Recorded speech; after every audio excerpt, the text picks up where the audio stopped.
On this episode of the Absolutely Geek podcast, we have the one and only Tyrone Magnus. Bro, what is going on? What's happening, man? Just chilling, you know. I have to say this on camera. I've said this in email with you. I really think you're one of the OG goats here on the reaction game. I love watching the content. You're the only reactor that I actually watch. Wow. To be completely I don't really consume a lot of the content that I create, like the genre that I create. So, but you're always one that I'm like, what's Tyrone talking about? Like, I just, for whatever reason, I just resonate with how you get things across. So I want to let you know that I appreciate what you do.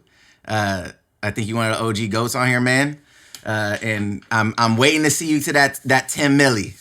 So hey man, I appreciate you. So man, like what I have to ask, like what got you into doing reactions? Like what was it that you were just like, you know what, I want to do this? Okay, well, I don't know if you know, but when I started my channel, it was a wrestling talk channel. Okay. So, when I started YouTube, I was kind of like, well, if I'm going to start it, like, what am I going to do? Right. Like, I got to talk about something that I know. That's what I felt like at the time, at least, and so I started a wrestling talk channel. But then along the line, people would send me emails asking me questions. So I started doing videos as answering questions, which basically turned into Magnus Answers, those, videos that I do. And then people would just send me videos saying, hey, what do you think of this? Record your reaction to it. Right. And I was like, okay. So I started doing that. Right. And I noticed that those were getting views above and beyond anything else I was doing. And I just kept getting more and more requests. And because I enjoyed it, it continued. So the fans kind of really, steered me toward reactions more than anything. Got it. So it was more of like the market chose, and you were like, all right, well, that's where we're going. Yeah. They tell you one of the first rules of business is give the people what they want. Yeah. So, it's cool to go off in a lot of different directions and, of course, not do something if it doesn't fit with you, of course. Right. But it was fun. I liked doing it. And I was like, well, that's what they want. Okay. So I gave it to them. No, that's awesome. I didn't I mean, I guess that's where the woo came from, was the Ric Flair. So yeah, you know what it came from? It came from I think it came from a video I did where I was so amped I could just feel the success coming. And I wanted to get to 1 million subscribers that year. And I did a video real pumped up. And I think at the end I kind of started doing a Flair impression. And at the end I said 1 million subscribers. Woo! And I actually for a long time I always did it in his voice. So I would say whatever I had to say and I would say 1 million subscribers. Woo! I would do it just like him. Right. Now you notice I do, I was like 10 million subscribers. This is my voice. Right. It started off as just a Flair impression that piggybacked off of that video of me trying to get to 1 million subscribers. Okay. And it caught. People just really liked that tagline, so I kept it. I mean, it's kind of, I mean, at this point, it's iconic, especially in the reaction space. Like, that's just what.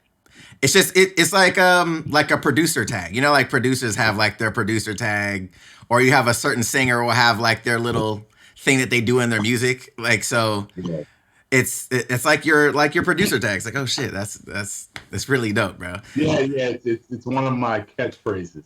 Yeah. So okay, so I guess all right. So now that I think something that because I know you're a Transformers fan, obviously you have the Optimus Prime. Is Magnus your actual last name, or is Magnus like Ultra Magnus? So I picked that name a long time ago. Okay. In my early 20s, I picked that. Okay. As an alias because I thought it sounded strong. Right. And I remember the first thought I had of it was, I believe Magneto, that's one of his nicknames in the comic. Got it. And, along the way, Transformers popularity also started to come back. Right. I used to think about Ultra Magnus, how it was going. I was like, you know what? At one point, I actually wanted to be a wrestler That until I makes sense. found out, yeah, how much they deal with as far as mental stress, physical stress, broken bones, just all the injuries they deal with. I was Right. like, I don't think I want to do this. Mm-hmm. But that was going to be my wrestling name, Tyrone. Ah. Yeah. So put that to the side. I thought about actually managing in wrestling, but while that was kind of sitting on the back burner in the back of my mind, I got into acting and Mm-hmm. stuff, and I was just like, you know what, I'm going to keep that name. That's going to be my stage name. That's That was awesome. back then. Sounds strong, sounds cool. Let's do it. Yeah, I mean, it rolls off. I was like, that's a really, because I was like, look, it may be his last name, but it really sounds like it sounds like a cartoon character. It sounds like Yeah, like it's like Vin Diesel. It's like Vin exactly. Diesel. It's like when I first heard it, I was like, that's not his real name, is Yeah. it? You know what I mean? It's not, of course. I don't think it is. You know what? I don't know if it is or not, to be honest. See, Yeah, Google I will mean, tell me it definitely will. Vin Diesel real name. Vin Diesel's full name is Mark Sinclair. Mark Sinclair. I never knew Bro, that. what up, Marky? I did not know. I didn't know his name was Mark. Okay, that makes sense. Change it to Vin. Yeah. Mark sounds super regular, so that's awesome. I mean, so with the act, oh, for sure. I mean, like the acting stuff, like is that like something that you're pursuing with the same, like, I guess, tenacity that you are with what you do in the reactions and stuff as well? Is that something that you're just like, I really want to do this as well? Well, this is kind of what happened. When I got into my mid-30s, I kind of gave it a last hurrah as far as my career went. As long as because I was in the sales for a while.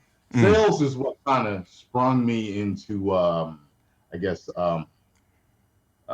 chasing my better self, becoming a businessman, becoming the best that I could be. I'm the same. Making money, just doing my thing. And then, I was like, when you're reading a lot of sales books, they also talk about dream building and stuff like that. And I was like, well, in your passions. And I was like, well, my passion has always been kind of along the lines of entertainment.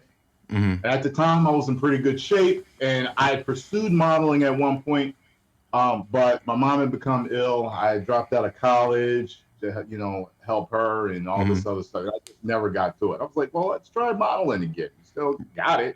Right. So when I approached this agent, she told me that I needed to learn to act because I would make more money, which would in turn make her more money. And she just gave me a smile, and I was like, hey. Okay. Mutually beneficial. Yeah, if you get a speaking line in a commercial, you're going to get paid more than just standing there. Right. Pretty. I learned to act. I had around, I don't know, 6 or 7 acting classes for an hour long, on the weekend. And she asked me to do my monologue, and I did it. And she just sat there with this grin. Mm-hmm. And later she told me, she said, I'd like you to represent us at IMTA, International Model and Talent Association, because I think you're good enough to win. Mm-hmm. And I was like, after 6 or 7 acting, come stop. You know what I mean? There's people going to Jewel, all these, big acting schools and acting for years. Right. And you're telling me after 6 that I've got it. Right. And she's like, yeah. And she was like, don't give me an answer now. I want you to go home and I want you to think about it. So I did. And I had the answer right there. I was ready to go already. And I told her, yeah. Right. So I went. And believe it or not, I actually did win. And I was just like, I could believe it, but at the same time, I didn't believe it, Mm-hmm. Right. And at earlier, I had already started the YouTube channel dabbling because I didn't want to work at a normal job anymore. I wanted to be my own, Yep. boss. So you've got YouTube kind of budding at the same time that I win my acting competition. And then I start doing research and I'm like, wow, you know what? Maybe YouTube is a side door into Hollywood, because at the time, after I won, I was full energy. I was ready to be cast in the biggest movie ever. Right. But on all these damn auditions, I mean, I couldn't go. I had a 9 to 5 job. I had a sales position where I was basically on call. I had to work from 9 to 10 sometimes just to, you know, make, I don't know, 6 figures a year, around 130K a year, which would ain't nothing to sneeze at. Right. But I have no time to do nothing. So right. if I can make this YouTube work, I will have all the time in the world to do it. So Facts. that's how it became more of a passion. Winning that contest, which was the biggest thing I'd ever won, gave me like, you got it. Let's do it. So here we are. That's awesome. No, that's dope. It's so interesting because I know a lot of people that, I mean, let's face it, like when we were growing up, this didn't exist. So now kids are looking at YouTubers or people that are on TikTok, social media, like, yo, I want to do that for a living. And it's a weird paradigm because that didn't exist at all. You know what I mean? So I think it's one of those things of getting the perspective of someone that's actually got to the level that you're at and figuring out, okay, like where was the transition period? Like how did someone go from this to this? And I think, okay, so knowing those things, like, do you think it's harder now for people to get into like YouTube in general to create and become popular, or do you think it's still the same? Like, how do you feel about like that progression going from, hey, I want to start a YouTube channel, I want to be big like my favorite creators? Do you think it's more difficult? Because I remember when we got in, there was no subscriber threshold for monetization. There was no watch hour threshold. This was pre-adpocalypse. You know, so it was easy, as far as starting to make money. Yes, it was easier when we got it, because you basically, what was it? You could be monetized almost immediately. Immediately, yeah. Yeah, it was kind of. I think you just had to pass a verification or something. Yes. And then I can't remember. It's been so long ago, but it's easier. It's the same to get started, but as far as making money, you got to put in a little bit more work to prove to YouTube that you're in this for the long run, because, you know, there's been a lot of people that have killed or hurt the opportunity. Right. You know. But yeah, that's what I feel. So if whoever's watching, if you still want to be a YouTuber, do it. You know. And here's what I would say. I don't know if they have watched. I just spoke to one of my friends who just came back. You remember me doing videos with Mamba Jumbo? Yes. She's back. Oh, snap. Yes, she is back. And I think she told me all she needed was like 100 subscribers now to be monetized. Because she was already at a certain, maybe because she already had something before, maybe? It was down her old channel. Right. I was like, oh, man, you got to start from scratch. But I think she told me she only needed 100 subscribers to be monetized now. So I was like, oh, wow. Oh, okay. But if it's a matter of watch hours, I'd be doing live streams all day. Bro, I'm not. That's live streams all day until I reach that threshold. Facts. It's so funny because when I first started out my channel, it was a tech channel first, and doing that, and then it was kind of like what you were saying. People were like, "Yo, you should check out this trailer." I was like, okay. And I checked out a trailer. I want to say, I'm not sure if it was Death Battles Goku versus Superman. I'm not 100% sure if that was the first one or it was one of the two, but it was their first Goku versus Superman video. And people were like, you have to check it out. And I was like, all right, cool. Like, I love both of these characters. Cool. Right. And the reception was crazy. And I was like, oh, wow. And then as I transitioned into doing more reactions, I would still do tech content, but it wouldn't get anywhere near the push, like algorithmically. So I was like, all right, let me start a tech channel separately then, right? And this realization came a lot later. But when I did that, to your point, I was like, you know what? Let me do some live streams. So I did like a live unboxing of an Xbox One X when it first, the Series X when it dropped, to kind of push that over. So yeah, I agree. The live stream thing is it is a hack. This is the dope. I think one of the dopest things, and I think sometimes it almost solidifies what it is that you do, who you've become on the platform. But the idea of reacting to content, right? Things that you enjoy, and then having the ability to interview people like Zack Snyder, like I knew you were going that direction. How does that feel of like, okay, I've been consuming your media for years, your movies, X, Y, and Z, and then being able to sit across from somebody like that, like, what does that feel like? Like, was that always like this was always going to happen because of X, Y, and Z, or was it just like, I did not even expect? Nah, man, when you get into success and, you like, I'm really into positive thought and motivation and inspiration and all that, and they'll tell you in these different books or whatever, that as long as you really can feel that success coming, it's going to happen. But they always say it never happens the way you thought it was. Always. It's always that way. And my career is not going the way I thought it was going to happen. Right. None of it is.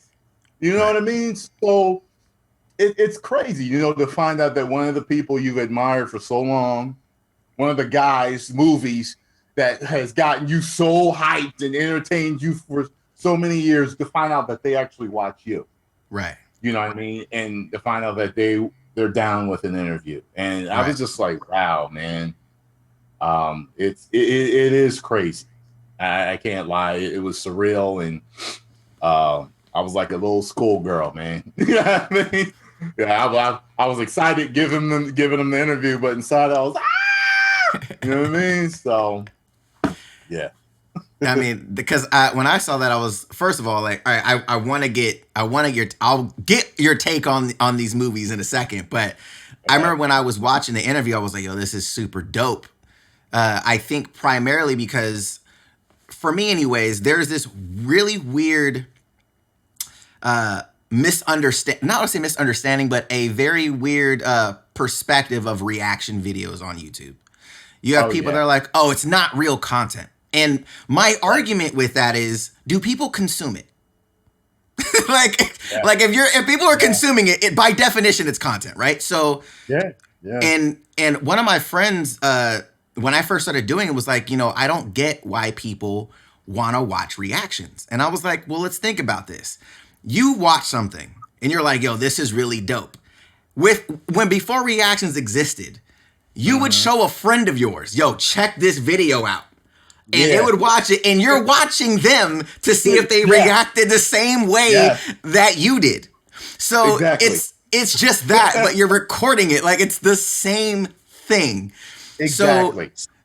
So like when something like this happens with you interviewing Zach, to me it's almost like a stamp of approval. Like, bro, like this person watches this type of content at the level that Zack Snyder's at.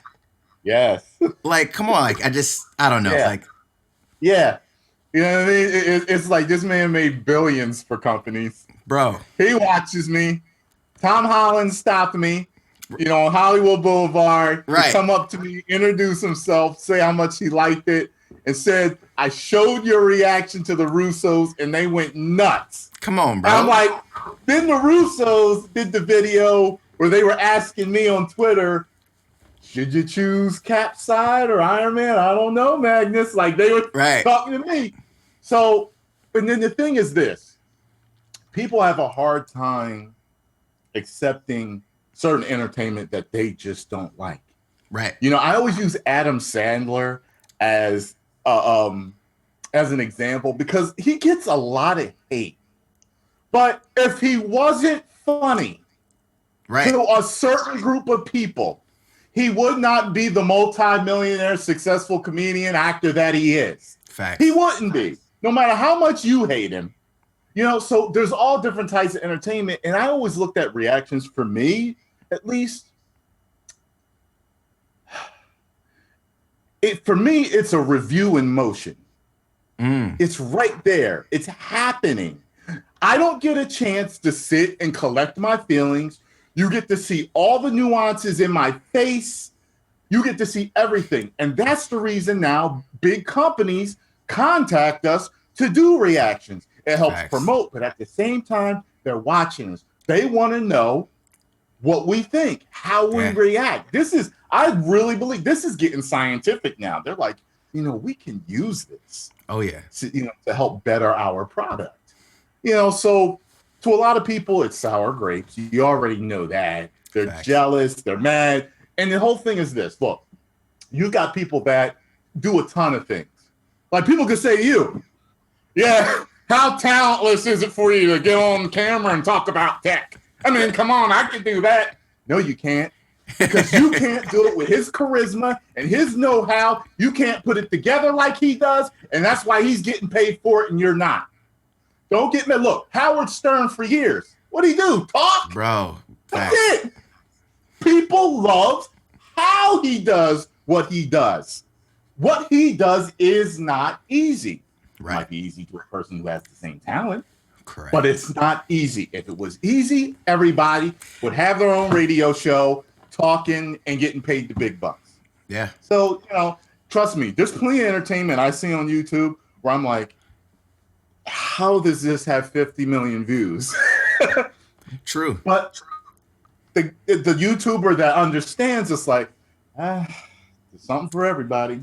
Exactly. Keep on pushing. And I think that's probably the best explanation of it as well when it comes to, because like right now, I think the new medium is TikTok, right? Like everybody's like, I want to create a TikTok, and me having a professional dance background, you have a lot of people in that space that are professional dancers or whatever that see like these Instagram dance videos and they're like, yo, what is this? Like, how are y'all blowing up? And I'm like, guys, like, it's for that type of content, like, and they'll create their, professional level videos, choreography, whatever, and it doesn't perform as well. And it's like, because it's not for that platform. Like it's like, it works well on YouTube. This isn't YouTube, guys. Like this is a different space with a different type of viewer. So I agree 100% where it's just understanding, like, do you fit this or not? Like you may not. And that's fine. That's why YouTube's got shorts now. Yep. Every company has to, move with what, people want. And, gaming is huge. Just think about when we were younger, did you ever think you could become a millionaire being a gamer? And how many times did your parents tell you, like, get off the game? It's not going to get you anywhere. Yeah. And now you can literally, if you can stick it out long enough, you become a millionaire or at least make a fair living being a gamer on Twitch or YouTube. And still, people are watching a lot for what? Their reaction to that boss. They're flipping out, angry or scared or whatever it is. It's still reactions. Yeah, people will watch for people's skill and stuff, but a lot of times it's reaction. And a lot of the hot chicks, we know what the guys are watching for. They're not watching for their skill or their reaction. They're just watching for the beauty. Exactly. And that makes other people mad. Like, this girl's pretty. She could just get a $30,000 donation, and I'm beating the best players in the world, and I can't even buy a Big Mac with my money I'm making.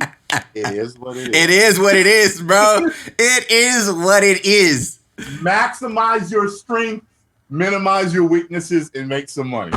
Yo, that's the realest. And I think that was back to one of the things you were talking about earlier, because I'm huge on personal development. And I remember on your channel at a time too, you would actually talk about books. I don't think people that have seen you later may not even know that was a thing of you going back and looking at older books and things that you'd recommend and to read. And I'm a big audiobook guy. I fall asleep reading. Me too. Me too. I hate sitting in one place and reading too, because I also feel like I'm wasting time. I could be doing something else. Yes. Yeah. Oh. Big on audiobooks. Yeah, audiobooks is like my jam. It's my jam. So because it's funny, like your trajectory was very similar to mine, minus the acting side, the sales. I was in sales forever, and then went from that into YouTube. So, and it was a lot of the same things of like, I don't like authority.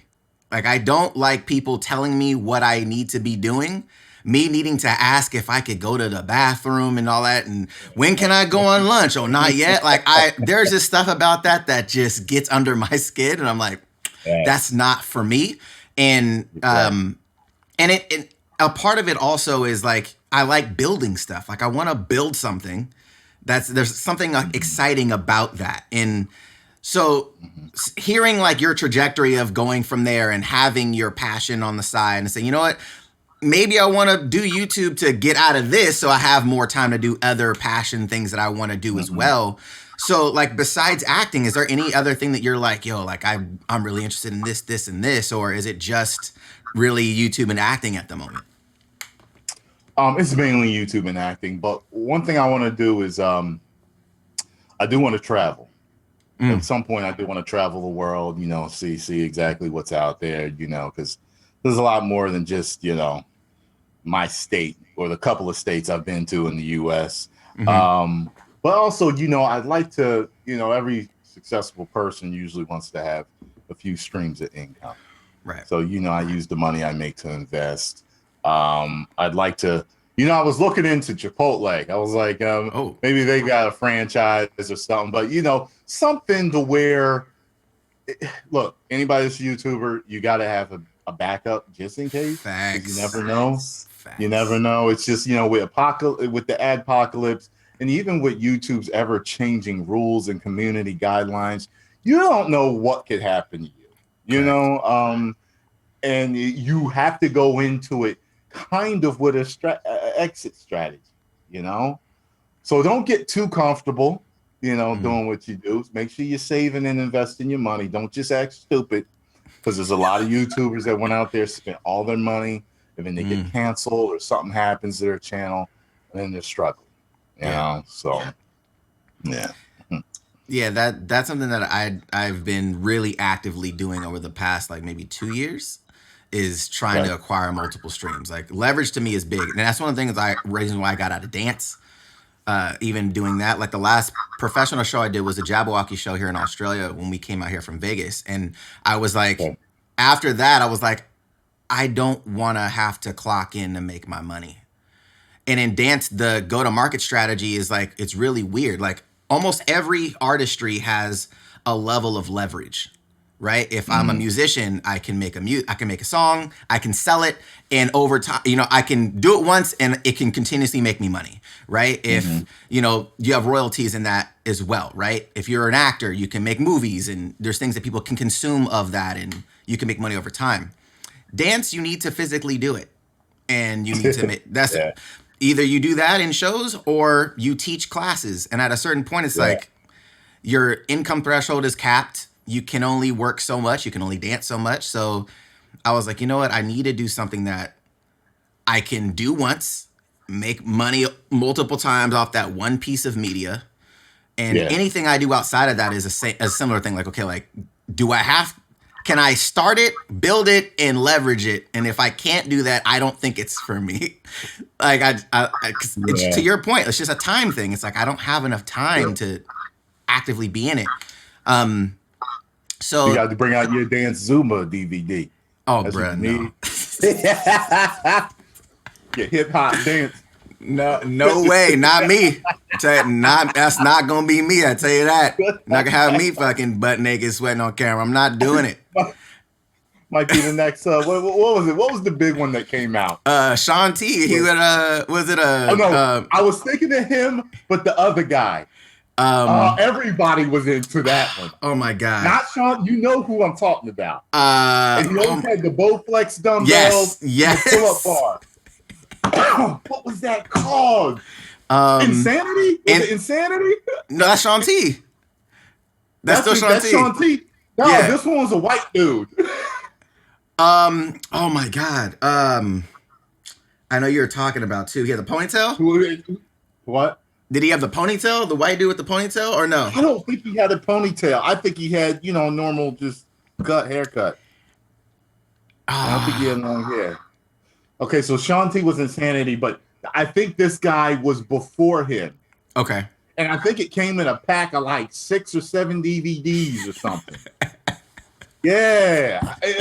I'm not doing the DVD thing. You know what's funny? Because I know a lot of dancers try to go into the fitness thing, and it's just, man, it's maybe if you have a big enough following, it might work. You know, like you could probably do one and be like, hey, yo, workout, the magnesite, the magnesite workout plan. I don't know. I think you might be able to do that, but I don't know if. No, that sounds like a disease. That's what that sounds like.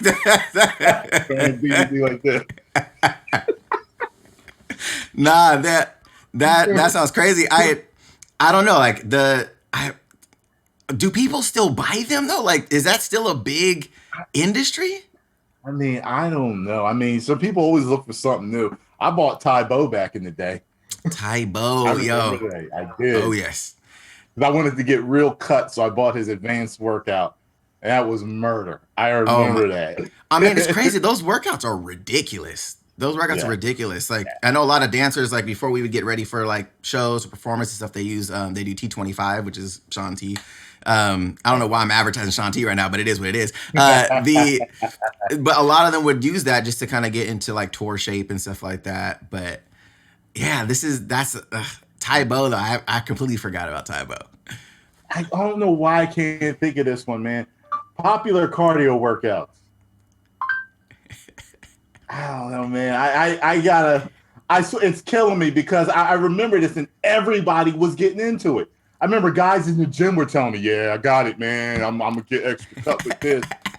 And he had a thing where like everybody was buying adjustable dumbbells. Right. And getting the indoor, pull-up bars for this specific thing because that's what he had in it. I remember the Bowflex was crazy. I was on every infomercial was like, bro, can y'all stop selling this thing? How many iterations of the Bowflex they had? It like 20 different iterations of this thing. Like, yo, this thing is never dying. Yeah, man. I'm seeing some come up. It's just killing me. I'll probably find it like after. If you find it, send it to me because I want to see this. Because I will. I feel like in the 90s we had so much stuff sold to us on TV. Like, we did. Oh, the my infomercials God. were bigger back then, I think. Yeah. It was so crazy. I'm like, dude, it's so funny. I was talking to one of my followers on Discord, and they were saying that, like, trying to compare eras of like, media in one era versus media in another era. Like, oh, the cartoons in the now are better than the cartoons in the 90s or whatever. And I'm like, I don't know. Like, I feel like everybody in their era has like their era is better than other eras and stuff, which is always going to be a thing. Real quick, when were you born? Were you born in the 80s or 70s? 70s. P90X. P90X. I knew it. There you go. P90X. There we go. Found it. P90X. Yep. Yeah. Yep. That was the thing. Yeah. Oh my God, that was super popular. I might get it now just to see. Oh my God. I swear to God. It's probably on a torrent somewhere if I can't buy it. Oh, for sure. Yeah. So like for you, like I know for me, because I was born in the 80s, so like seeing content from the 80s, 90s, 2000s, for you, like what was like your era of like content that you were like, oh, this era was like my sweet spot? Man, my favorite decade was the 80s. I loved the 80s. I really did, man. If I could go back and do it all over again, that's where I'd want you to drop me, man. Right in the 80s. The 90s for me were my teenage years. I graduated in 1995 from high school. Okay. So the high school and college was the 90s for me. And because you're literally 10 years ahead of me. Okay. Yeah. And for me, I mean, look, the 90s for me was, I guess you could say it was a harder time because just high school and I was awkward and, trying to find my way. The 80s were more carefree. I was in front of the TV playing video games or watching cartoons. Teenage Mutant Ninja Turtles, Transformers, Thundercats, He-Man, all that stuff. The Spider-Man and His Amazing Friends, like all that stuff was back then. And then once I got to the 90s, there's that shift.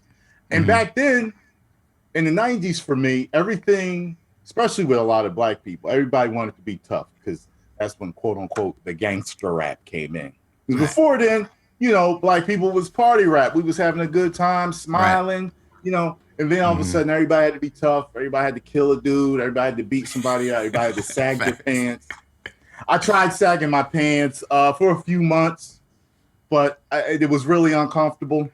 Yeah. And besides, why do I want to show my behind to the rest of the world? It drives me nuts. The young dudes now, because they're not wearing baggy pants anymore. Now when they sag their pants, their ass is just out.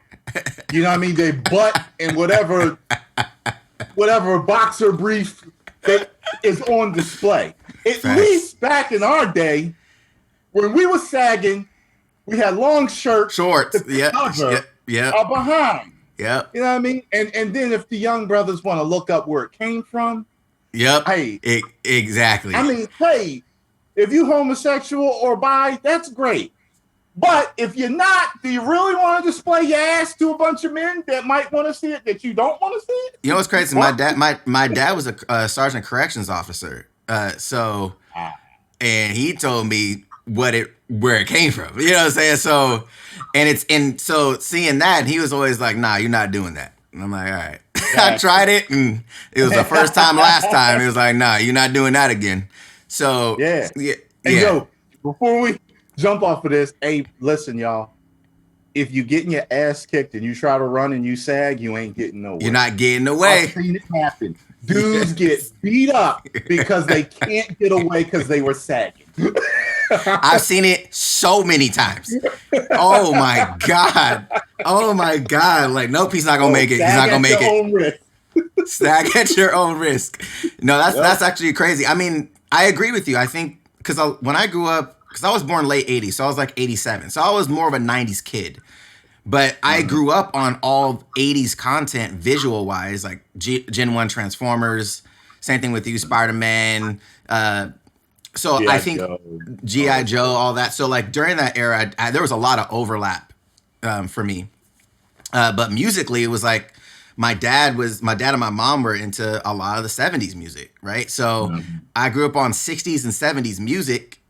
And then like, so it was weird, like I would be around like older people and they'd be like, how do you know this song? How do you know that show? And it was just interesting. But for me, era wise, I think content for me, 80s and 90s has always been like I can always go back and watch. And a lot of the stuff movie wise in the 80s just hold up to me.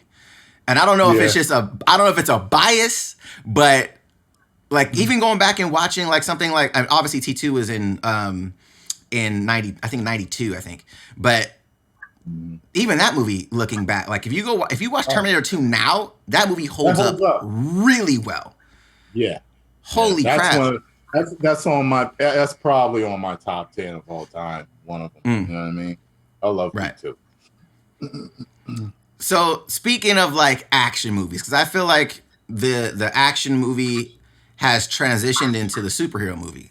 Like back when we were growing up, action movies, like you had action stars, like, you know, Sylvester Stallone, Will Smith. Yeah, people were like, oh, that's an action star.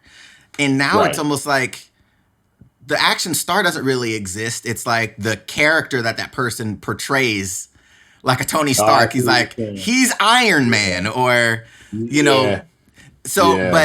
So for you, like with like the superhero genre and what I guess now you can call like the big action movies, like what are the ones for you that are like stand out, like whether it be like your favorite or ones that you feel are completely like underrated? You know what? I'm saying I can't think of any underrated ones. Maybe if you gave me some time, but you know, I mean, just now in our era, the ones that are stand out for me are really offhand are going to be some Marvel and DC movies. You know, superheroes have gotten really big. You know, from Batman 1989 on. You know, it was like a rebirth. And then of course a decline a little bit with you know, Batman and Robin and stuff like that. But the bat nipples. And you know, and now I was there was a transition for me because with the Spider-Man, the Sam Raimi Spider-Mans, I liked them and I didn't like them. Something about them didn't work. There was a transition of style or feel or something like that from superhero movies earlier than that. And now superhero movies are different than that Spider-Man era. You know what I mean? It's different now. I kind of had to get used to that, you know? So, but like if I'm going to name favorite movies, you know, it's going to be stuff like Infinity War or Zack Snyder's Justice League. You know, it's going to be those two are, I really like them, you know, and then I'm just Captain America, Winter Soldier and Civil War and, you know, it's just, you know, the Dark Knight trilogy and they are what stand out in my mind. Growing up in the 80s was nothing but, you know, Arnold Schwarzenegger and Sylvester Stallone movies and, you know, stuff like that I probably would name. But yeah. So do you think, because I personally feel this way, and I know I'm in a minority in this, but I honestly feel that probably the most underrated superhero movie is Man of Steel. I feel like that movie is I don't know what it is. I think maybe people wanted it to be more Superman-esque, like more like smile on your face and we're gonna save the world, like versus like what Zach was really trying to do, like in kind of almost from what like I understand, he was moving. He had a complete arc for the character to eventually be the smile and sunshine. Exactly. But he took it from a guy. Look, he feels out of place. He's got all these powers. He doesn't know what to do. The world doesn't know how to take him. How are you going to feel? You know. So I get that take. I can get why people might not have liked that. Right. But however, I mean, like that was a really epic movie, man. You're right. It is underrated. I think people don't give it the credit that it really is due. It's still one of my favorite movies all time. You know that it's just a really good movie, man. You know, yeah. So, I actually watched it yesterday by accident. Okay. I was like, man, this movie is good. I was like, Jesus, this movie is good.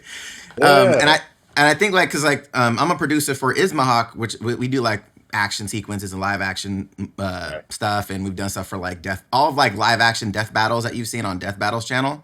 Oh, okay. That was us. So like we do a lot of live action sequences for like shows and stuff. But for us, it was like, it's like Danny, he's known for everybody on the internet as like Nightwing on the internet. Cause he did like Nightwing the series and stuff like that. So, he's a big Batman, DC, like Superman fan. And he's so like torn on Man of Steel. He's just like, look, really? he's like visually, obviously it's incredible. Like he's just like, man, like I just really, he wanted more of the traditional story, maybe not the traditional storyline, but something that kind of felt more what those fans are really used to. And for me, I'm just like, man, Christopher Reeve. Yeah, but I'm just like, man, I'm to your point of superhero movies transitioning from the campy villain, I need to save the day, to almost genre movies that just feature superhero characters as the main character. Right? Like Ant-Man's a heist movie, but it's Ant-Man as the main character, right? You have Winter Soldier is a spy thriller, but it's just featuring Captain America, you know? Like exactly. So I feel like it definitely changed that for sure, of like feeling like they're more complex. Well, here's the thing too that a lot of DC fans should think about that. That were pissed off at Zach about Man of Steel. They were following the blueprint from Christopher Nolan's Dark Knight trilogy. Let's not forget that. Christopher Nolan produced, and they kept with the more grounded, gritty feel of his movie. So, and I'm not saying this, but I'm saying it kind of like sarcastically, like, if you want to blame anybody, blame Christopher Nolan for it being darker than you wanted it to be. The guy whose feet y'all kiss and whose ass y'all kiss, blame him then. for making a great, grounded, gritty, more realistic Batman movie that Warner Brothers wanted to follow in the footsteps for the Superman. Yeah. They did what we as a whole really liked. Right. So, and people were, well, they shouldn't have did that. They should have went. But people were happy when they found out because, Zack did 300 and Watchmen and everything. And they were like, oh, it's going to be Zack Snyder. Oh, his visual style. And, when Nolan's producing it, all this going, you know what I mean? So, yeah, people are very hard to please. And that's one thing, if you want to segue, you can't please everybody, entertainers, YouTubers. You just get used to that. And create what you want to create. Like, I think that's really what it's going to come down to. Because he was like, I think one of the questions you asked him too, which I'm so glad that you did, just to put it on the radar. Like, hey, would you do something like Dragon Ball Z? Like, I was like, you're a good man. Like, you're a good man for asking the question. Because seeing Man of Steel yesterday, that's the closest I've seen in fight sequences, like flying wise, where it's like, oh, you could really pull some DBZ stuff off if you got the reins to do it. Well, you know what the first movie was to make me think that about Hancock? It's time, huh? Hancock? No. The first movie that made me think of it's time for a Dragon Ball Z movie was Matrix Reloaded. The second one. When he was flying to save Trinity and he was ripping the buildings apart as he. I was like, Vegeta does that. Like, I was like, wait a minute. And then there's the fight in Revolutions with him and Smith in the air, and just I was like, okay, it's this Dragon Ball Z time. This reminds me of a Dragon Ball Z fight. Right. Like he hit him with a what is that? Like a suplex, a power.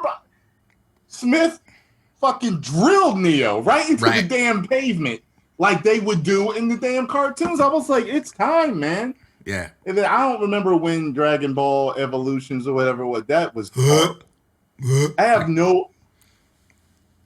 What made an executive green light that and say that, this looks about right. This works.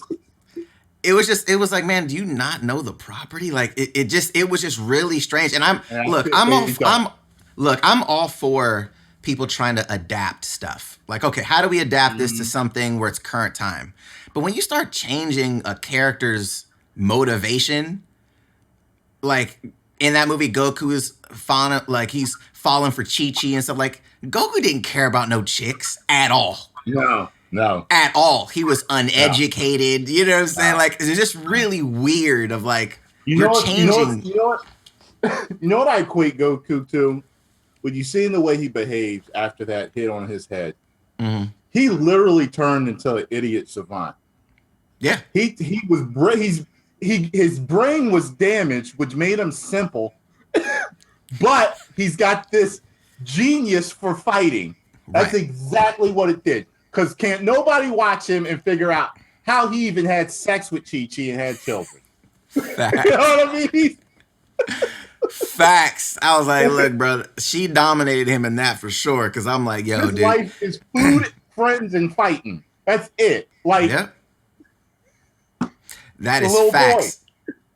That is facts. And he believe like a little boy, like he can do anything, which I think removes the ceiling from him feeling limited. And you can use that in your own life. You know what I mean? You really can. I heard there was a conversation, somebody, I think it was even in the trailer of one of the movies, that movie where they had Bruce Lee fighting Wong Jack Man. Was it and there was a white dude in there playing his student. I think he ended up being the main character, but they wrapped the movie around him. Right. Okay. Kind of like what Mortal Kombat did with that new character. They kind of wrapped the. Well, yeah, let's not. But they had said something to Bruce Lee about his limits, and he was like, "What limits?" And that's kind of really how you got to look at yourself. Yeah. Yeah. So. Okay, so I want to talk about these Marvel shows because I know. You know what? It's so funny. It's in trouble, my friend. I I love what Marvel's doing. Let's just start with that. Yeah. And I watched. It's so funny. Me and my best friend, my brother, we do like a live show on Twitch Tuesday and Thursdays, and we were always talking about the Loki show after every episode. We'll go on and we'll talk about it. And while I loved a lot of what the Loki show did, for me, to me it was all right. It was cool. Like it was if it cool. wasn't Marvel, I wouldn't have watched it. I wouldn't have cared about it. I watched it because I knew it would link movies together. Right. That's it. And I like Loki, but once I got into it, I was like, I don't like what they're doing with this. But okay. Yeah, and I feel like there was things about that I really liked, and I agree with you, like the linkage of stuff and them expanding the show, like expanding the universe with the show. But what Loki's show felt like to me was they're like, hey, we need to tell this stuff in a movie, but we don't want to waste time in movies trying to add this into the movie. So let's just add this as a show to link where the MCU was to where it's going, and we don't need to waste movie time doing this, is what it felt like to me. It's a possibility. Because I'm like, man, like I don't know. There was like one whole episode, I think it was episode 3 or 4, where it was like, this was a complete waste of time. It was like when they went, the train situation. Everybody was saying it was a filler episode. The Lamentus. I'm like, it's exactly what it felt like. I was like, because we only got in that episode that they're all variants. That's the only new information that was pertinent to the story. Yeah. So I was like, okay. I don't know, like, but I saw your rant on it after the entire series was done, and I was like, yo, I need to talk to him about this because I feel the same exact way. So like, so like, am I bugging, or like, how do you feel about it? No, you're not bugging. And you know what? My thing is this too. It's really weird. It's strange to me. I understand it, but it's still strange because I've been a victim of it myself. Because when Dragon Ball Super was going, I was flipping out. Right. I couldn't stand Dragon Ball Super. I liked a little bit of it, but as a whole, I hate it. But I could never attack anyone over liking it. Right. There are people that will attack you for not liking it. There's so many people. That's like, here's my wine glass. That's exactly what. Action. I watched it all the stories. It's like, facts. You're so educated. Let me bow to you because you like story more than action. Like, whatever. Like, we're these He-Man clods. Right. That only like muscle fight. Bruh, it's so crazy. I love a great story. But if it's slow, if it isn't told right, certain movies are known for their like Tarantino and his dialogue. Right. He has dialogue in his movies where it's like, you're like, they were talking for like 10 fucking minutes, man. But that was interesting. And that's what I mean. It's all how it's done. And like I said, there's something for everybody. So if you like it, great. But I will never watch Loki again. 1,000%. Value for me. 1,000%. Never again. Bro, and it was weird because I've actually watched WandaVision twice. Okay. I thought WandaVision creatively was so interesting. I was like, this was clever. And they went in a direction I did not see coming. At all. And normally I would have said no to. Facts. But it worked. You know what's crazy is I actually didn't watch it until episode 3. Oh yeah. No, episode 4. Got you to watch it. So my best friend and my brother are like, yo, are you watching WandaVision yet? I'm like, no. They're like, dude. And people in the chat were like, you need to watch WandaVision. It's getting crazy. And then episode 3 happened, and people were like, you're still not watching it? And I was like, fine. Yeah. I'll watch it. And then I ended up watching it, and I was like, this is brilliant. Yes. It's so crazy. So wrong. Wow. Yeah. It feels good though. Those moments feel good when you're like, I was wrong. Yeah. I was wrong. I should have. That's pretty much all story. Mm-hmm. That's all story. Doesn't Yep. do action, but it's all the It's mystery primarily and how they tell exactly. I think that was the thing too, though. Even in Loki, where some of the story stuff was cool, and to be honest, I feel like the strongest parts of that show was Mobius and Loki's relationship. To me, that was the most interesting. Was their stuff. Yeah. But I think in that I was like, okay, well maybe they'll deliver on the action. And I was like, who did the action sequences for this show? What is going on? Like, I was actually really confused by this. I was like, you guys just came off the heels of Falcon and Winter Soldier. Yeah. And the action sequences in that were pretty damn solid. Yeah, they were. So I was like, how do you go from that to Loki's action? And okay, fine, Loki's not a brilliant fighter, but come on, guys. Like, I would love to see Loki in a threatening manner. Yes. Because did you see the one where I was talking about how he feels like Starscream to me? He wants the power, but he doesn't have exactly what it takes to take the throne from Megatron. He's never feels like a threat. And Loki seems weak. He seems frail, stupid at times. Somebody else's lackey. Thanos' lackey. You know what I'm saying. I know exactly what you're saying. You know, like Thanos, who's like, it's like, Jesus Christ. This guy really is threatening psychologically. Like, yes, he takes out the Hulk right away, which lets you know how physically threatening he is. But the rest is really a lot of just of how he speaks, how he gets across what his plan is. And you're like, God, this dude is fucking scary. And he's sympathetic in a way. Right. And you understand his reasons. Right.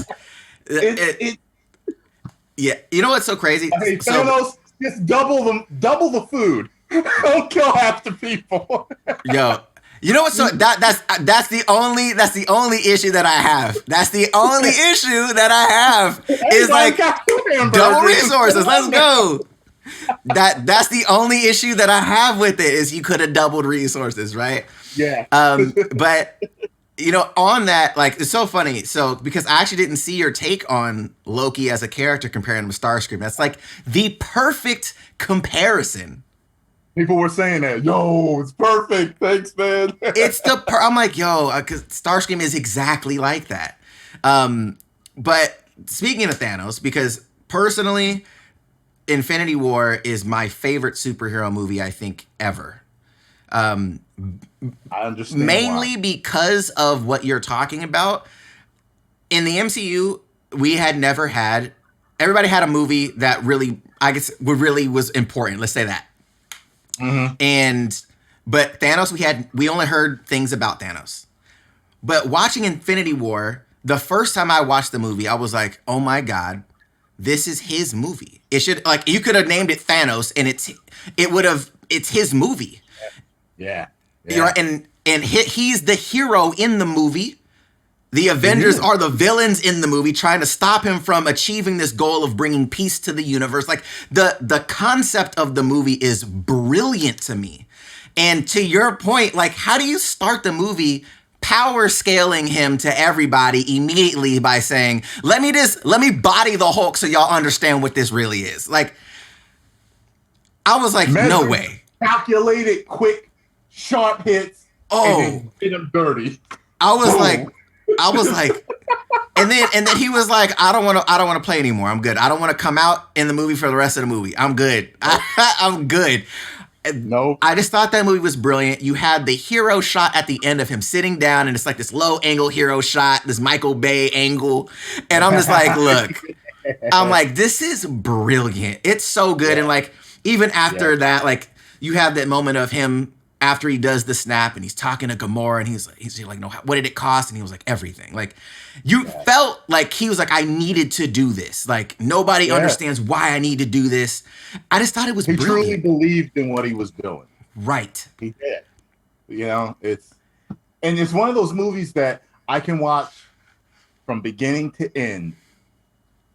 You know, like for Endgame, I have to start it where Thor calls the hammers. That's where it starts for me. The end battle. That's why I can't watch it from beginning to end. For me, I can't. It's boring for me. Even though I still could do it. Yes. But I agree. The ending when he was like, what's he been doing? He's just sitting there. Yeah. Like that, I'm like, oh, like I agree 100%. Like there's just something of like I think because that end is so ridiculous, you just want to get to that. Once you've seen it all, you're like, let's get to the meat and potatoes right now. Let's just get to it. Right when they meet up. That's right where I started. Yo, and it was crazy too, because like here, like I don't know if you know, I live in Australia, so being here, the movie culture is not the same that it is in the States, where people are more reserved in the theater.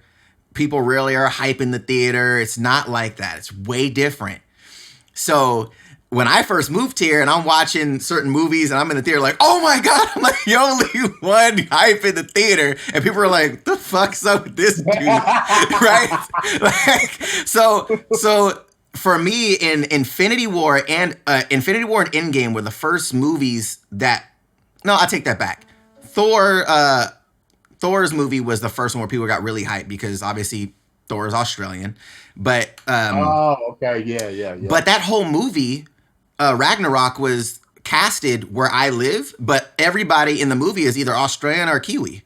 So a lot of the comic references are that. So people here were like super hype about it, right? But Endgame had so much hype in the theater here. And I was so happy because I was like, I don't feel like the weird dude right now just talking about myself. How was the theater there? Like in the States, like when Cap catches the hammer or check this out. Here's the funny thing about that. Okay. When I first saw it, it was a screener for movie critics. Okay. So, this is different. I got an invite. Okay. I was the only one flipping out. No way! When he caught the hammer all the way through, him kicking Thanos' ass and the lightning bolt bringing it down, I was losing it. I was by myself losing it. What? Come on, bro. However, wow. I went to see it 2 more times. Once with was it Scarlett? Yeah, Scarlett I was dating at the time. And then I think another time by myself. Mm-hmm. And both times people were getting amped and clapping. Yeah. So yeah. Oh my God. You know, the critics, you know, they're just look for its autistic or whatever, but yeah. It's so interesting to me where hearing that because, you know, being in the space, you know people that are movie critics that are either online doing it or Twitter or whatever, and you always get their review afterwards. But I always wanted to know, like, damn, what do they? What are the reactions in the actual moment? And it's just one of those things of like, is it them trying to hold their? Is it almost like them being like when they're buying a car and like, look, I don't want to be excited. I want to make sure the person knows that I don't want them to know how I feel about it yet. You know, like, is it just like a tactic like that you just can't enjoy, or do you do you watch that much stuff where you're just desensitized to everything? Yeah, maybe they're jaded, man. I don't know. Like, I've met different people that, you know, like the Real Rejects, for examtle. You know, they are. Right. Yeah. Greg Alba, he's my buddy and everything. Yeah. Him and John, you know, they're actors / writers / you know, movie makers. Like, they make film. Right. And they have a different take than I do. You know, I'm an actor / fan. Like, that's it. You know, so for me, because I'm an actor, I see the talent in there. But the fan in me is always, and they're fans too. Right. But it's like they're wearing 4 hats while watching a movie, while I'm only wearing 2. So there's a perspective that I have that is just different. And I think that's why a lot of people like my movie reviews, because they're like, you're straight to the point. It's not like watching like Chris Stuckman. Like Stuckman's a detailed critic and filmmaker. He's different, and then Jeremy Jahns, I've always felt like Jeremy is more of a mixture between someone like myself as a fan and Stuckman. And Stuckman. He can give you both. Right. But he's got like a laid back, light attitude about his, You know what he feels like? He feels like if you went to like a premiere and it's like almost like a mixer. And he's talking about the movie, like really, really chill, but he'll give it like little digs if he needs to. Like he feels like a composed comedian about it almost. Yeah, and he's funny. He's funny. He's a funny dude, because growing up, of course, movie critics always seemed like stuck-up snobs. Right. Like, this isn't a wine tasting. This is a movie. Have some fun. Let your hair down. Let's talk about it. Right. But movie critics, as a whole, just growing up, always seemed just like they took the movie too seriously. Bro. I couldn't, because people would ask me I remember, do you know who King Vader is? No. He's a YouTube creator.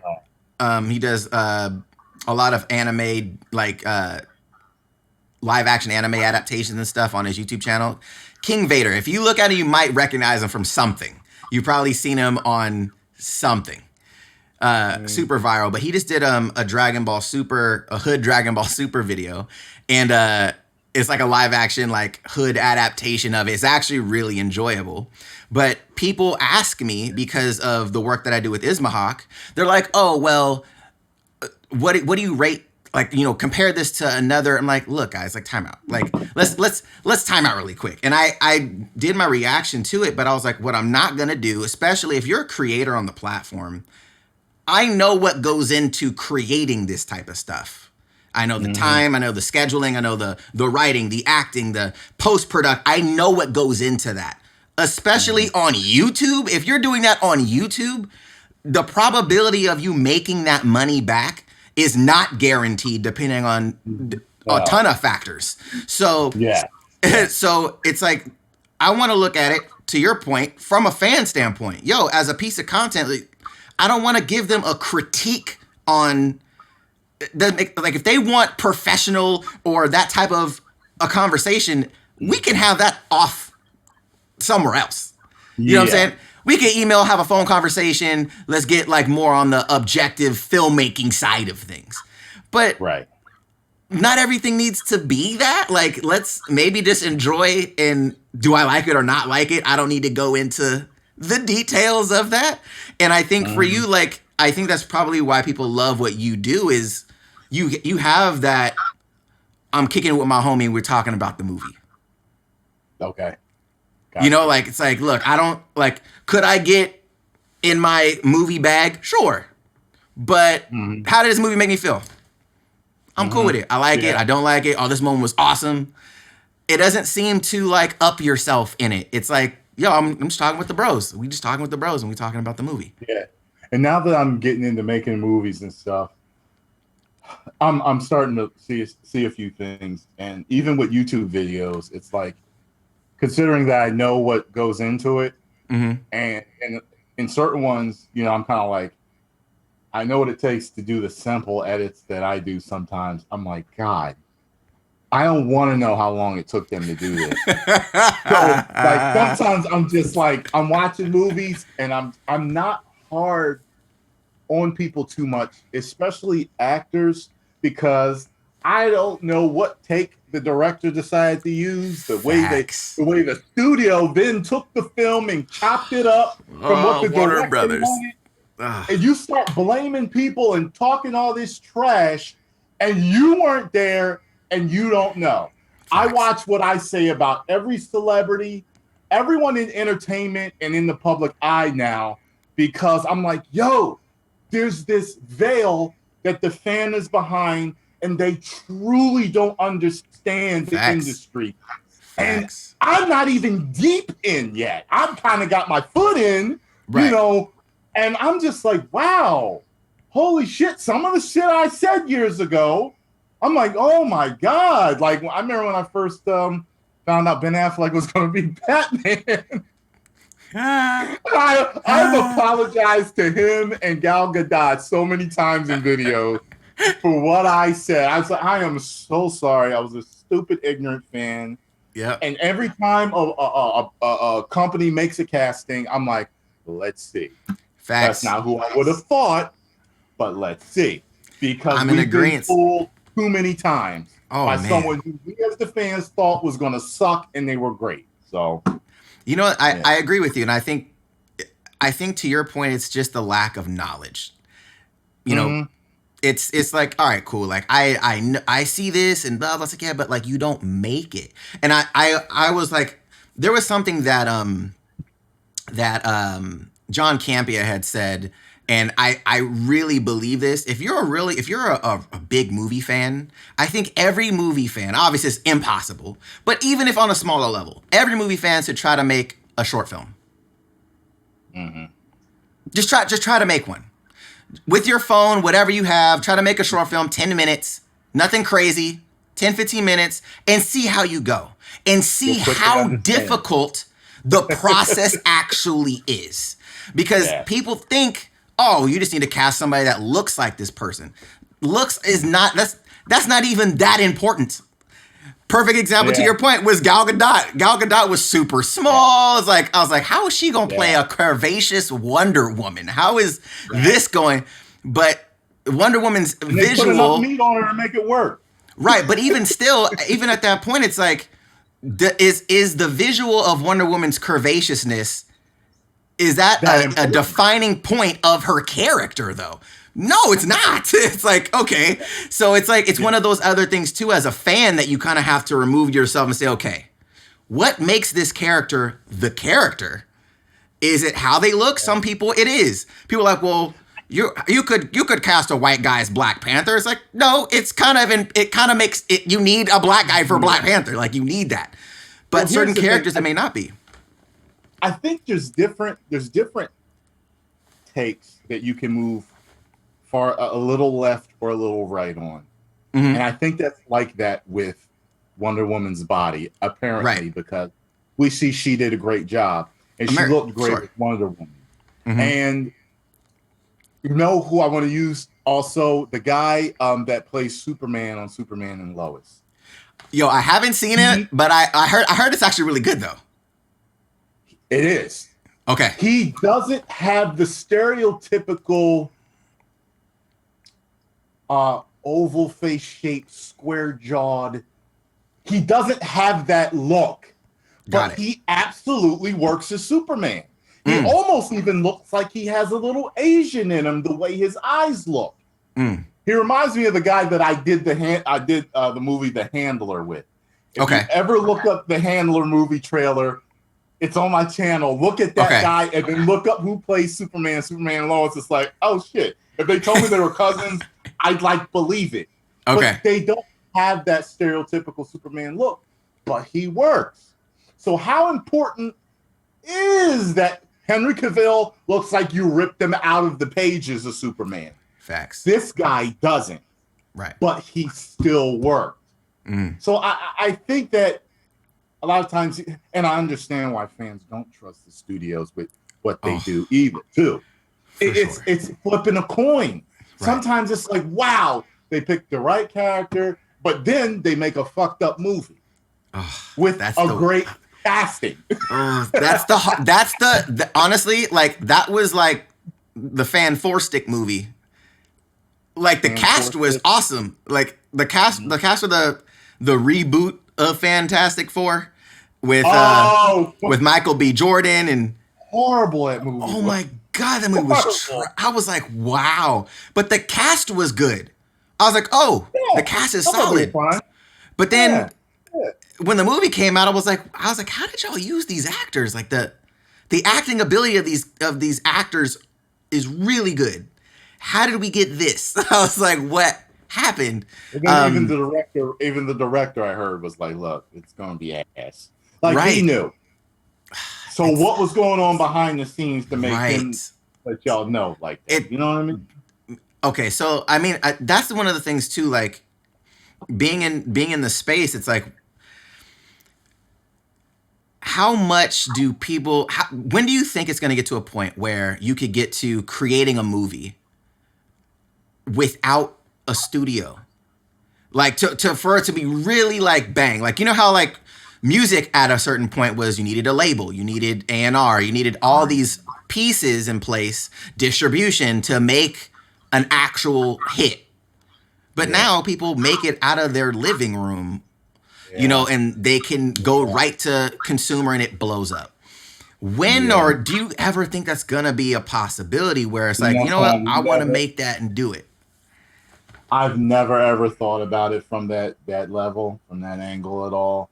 But I could see it happening only if the tools are readily available to laymen and the money. Yeah, you know, I could see like a really huge YouTuber that's you know, or even actor that's worth a lot that could pay for it all themselves. Yeah, but like when did you see Star Wars Theories trailer? Star Wars Theories. Star Wars Theory. You know, he looks like the Winter Soldier and Luke Skywalker. Okay. You ever seen him? He's usually wearing a ball cap. Look up Star Wars Theory. He's got a trailer. I forgot what it's called, but he brings back Mace Windu. Okay. In the trailer. When I saw that CGI, I was like, I would have thought that this was done by Disney themselves. Oh, that's how good the CGI was. Like, the fact that he was able to achieve that, and then you've got the guy. Okay, did you watch The Mandalorian? Yes. Are you talking about the guy that got brought in by Disney for his facial? Oh my God! So you've got people with this talent. We've got to somehow make sure that these people all have the right tools and the money. If they got the tools, and look, two guys right now have done just in this discussion Hollywood level effects by themselves. Right. I mean, I think the guy that did the deep fake actually cleaned the Disney's up. But still, that's a testament to his abilities. Yeah. One day. But I just don't know when. Because I don't know how much it costs to make Godzilla versus Kong type detail. Like even Thanos. Like I was just like, wow, you know, look at the detail in his face. Right. It looks real. You know, it's like, wow. Well, so here's the thing. I was talking to so after the original, I don't say the original Justice League, after the theatrical release of Justice League came out, people are like, how do you have the CGI of that, and then you have, you know, Infinity War? Like, why was there such a big difference? And I was trying to, and I was explaining to people, I was like, guys, I was like, there's a rule in film: cheap, fast, and good, but you can only pick two. Yes. Right. So the problem that happened is after Zach had left, they didn't change the release date, but then they reshot hella stuff. So, which means you didn't change the release date, so the time frame is still the same. Mm-hmm. So if you didn't increase the budget enough to hire more people on board to get the CG right, because I believe the same house that did Steppenwolf and all that also did Thanos. I think it's the same production house. Really? Yes. I was under the impression these were two different teams because it was two different levels. So I think it was the same production house that did it. It may have been different teams, but the same production company, I believe, handled the VFX. So, but it's a budgetary thing at that point. So, all right, if you didn't change the timeline, the budget needs to go up because we have to hire more people to make this happen faster. Yeah. But they're like, all right, well, we're not pushing the date. It's going to stay the same. And now we have all these VFX that we have to add.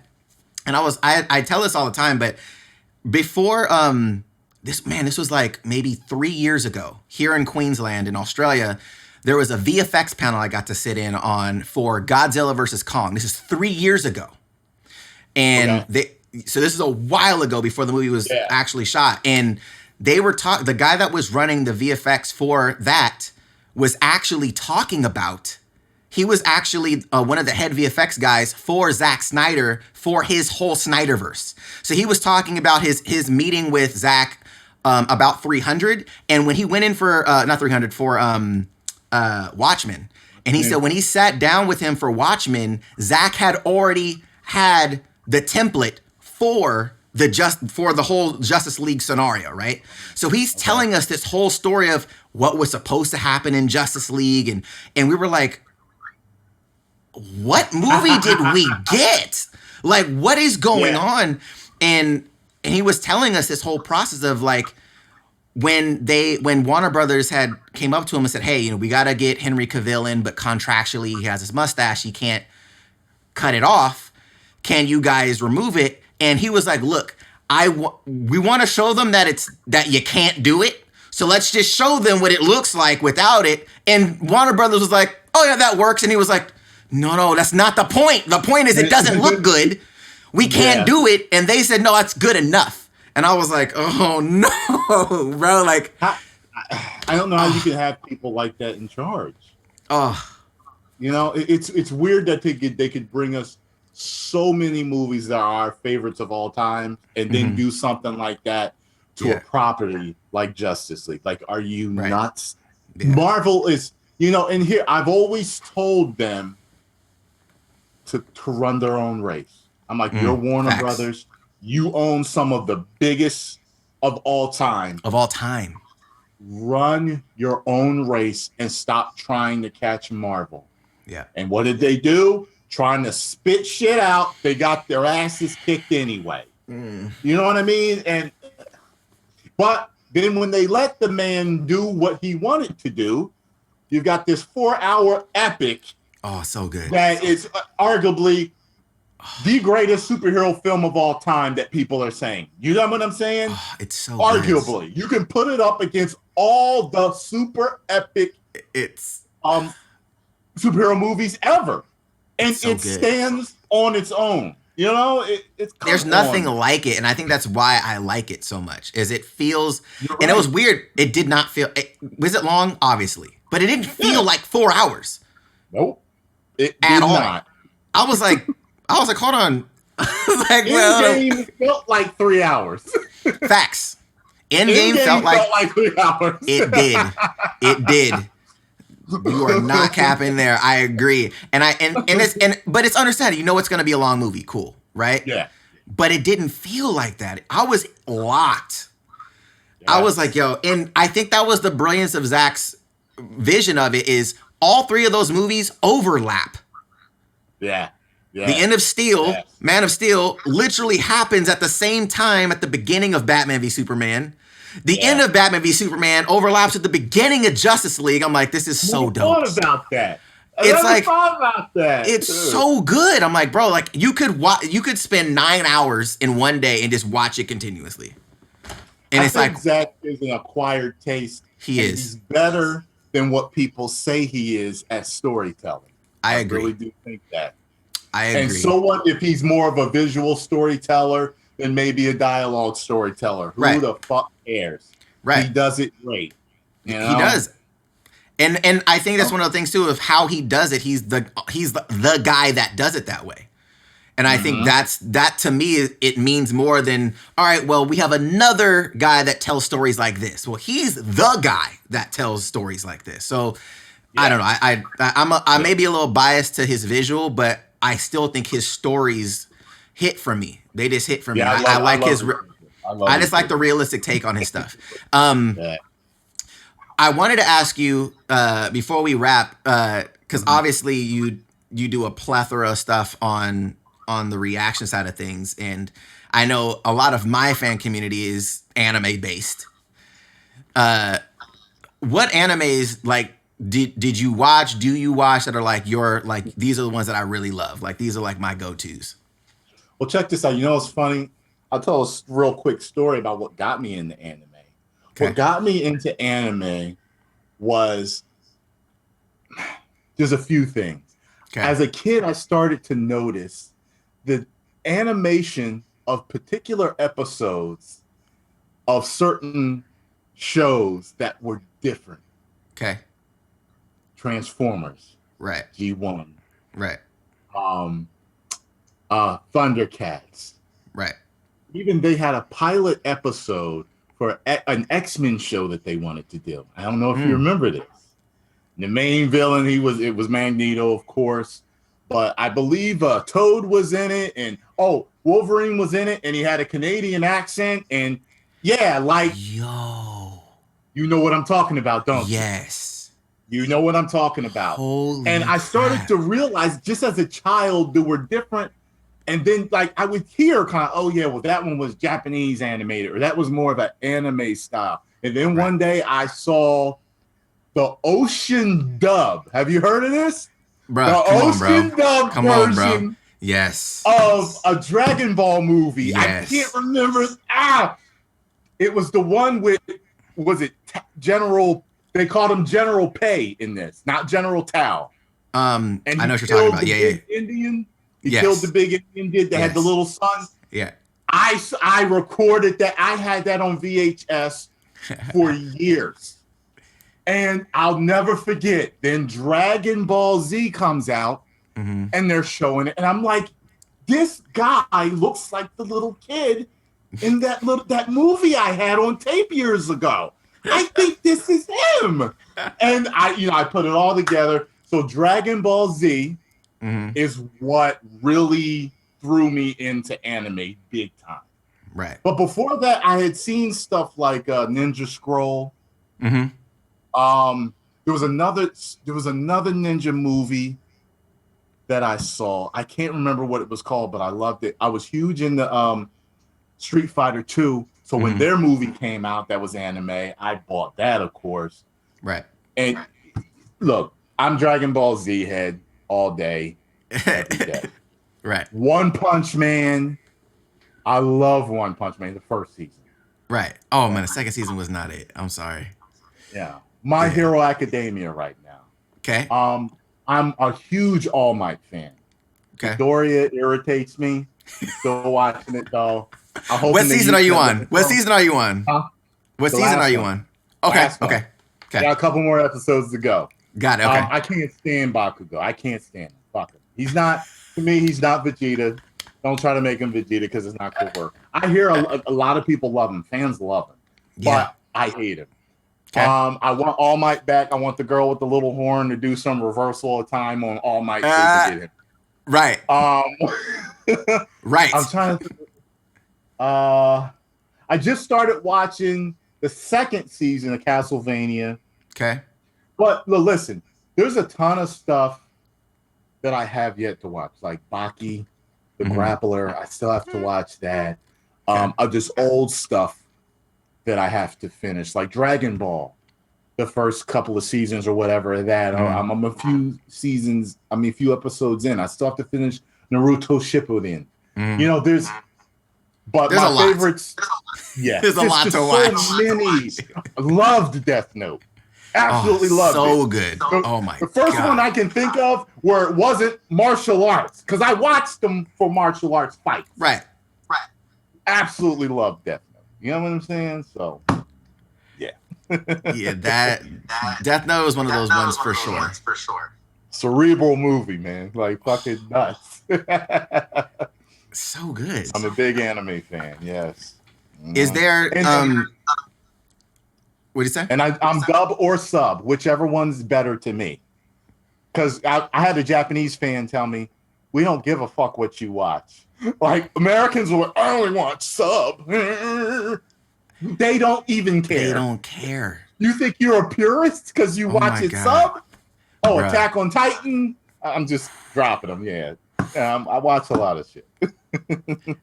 So with all the stuff that you watch, like, is it just like, how do you take the time throughout your day to watch? Like, what do you pick to watch? Like, all right, today I'm gonna watch this, or is it just on a schedule? Or are you just like, you know what, I feel like watching this today? Like, how does that work for you? Before it was always on my leisure, but you know, now that I do what I do, it's always tied into my business, my brand. So on Patreon, I do movie reactions, anime, and other television shows. So that's where I put them over there. So it's just part of my day. After I just might get up one day and be like, all right, let's get this new episode of My Hero Academia in. And I do my reaction. So they get what they want, and I get what I want. Right. For sure. Well, I appreciate you, man, for taking your time. I know you're a busy man, and I appreciate the time that you took to chat with me. Like I said, I've been a big fan for a really long time. It's really dope to talk to other creators that have built what they've built, and I like seeing people build shit. That's just something I've always been interested in. So seeing what you're doing, and like I said before, I can't wait for you to get to that 10 milli. You growing on this crazy trajectory right now. It's so dope to see. So I greatly appreciate the time. If anybody doesn't know where to find you, I don't know if that's even a possibility in this space, but where can they find you online, man? Tyrone Magnus, of course, on YouTube. Tyrone Magnus Gaming, if you want to watch me game from time to time. And I'm on Instagram, Tyrone Magnus, and Twitter, the Tyrone Magnus, and Patreon, Tyrone Magnus. So you can find me on all of those. You want to come check me out. Hey, man, I appreciate the time, bro. Really means a lot. And guys, make sure you guys follow him. I have links in the description. Obviously, you guys probably know who he is already. But if you don't, go over there, subscribe. You're really close to 2 mil right now, I think, right? You're like within 10,000 of hitting 2 milli. So let's get him over to 2 mil, bro. If you guys aren't following right now, man, get that man over to 2 mil. But other than that, man, I appreciate you guys. We'll catch you guys on the next podcast. All right, y'all. Woo!